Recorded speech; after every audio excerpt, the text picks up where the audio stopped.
I was just having a chat with one uncle that came here and he was reciting Holy Quran. And I asked him that, do you just study and recite Holy Quran in Arabic, or do you also, read the translation and try to understand it and try to implement it in your own life?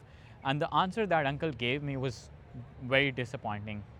He told me that if he started reading the translation, if he started understanding the book, then what is going to happen is, because that book has been explained by so many different people and everyone has their own perspectives, that you will be confused and you will be divided in sects, right?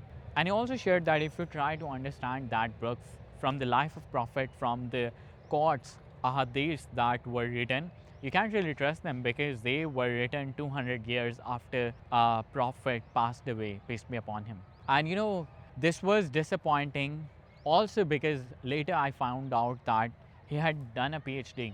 So I asked him that, you question these things, which is a good thing. When you question, then and only then you can start finding the answer. Do you also question the education that you've got, the PhD that you've done? And I asked him that, do you trust that, us human actually went to the moon, right?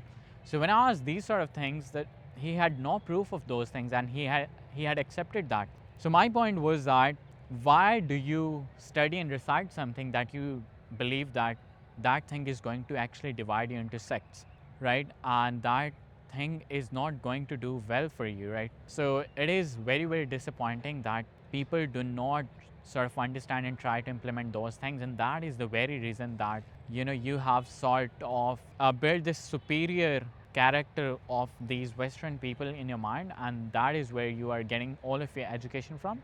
That is the thing that is brainwashing you, and you cannot really put effort into really studying what was given to you by God, right?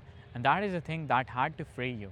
So it is interesting that, we call ourselves Muslim, we say that we believe in these things, but when it comes to actions, they don't match our words and they don't match the thing that we say we believe in this thing.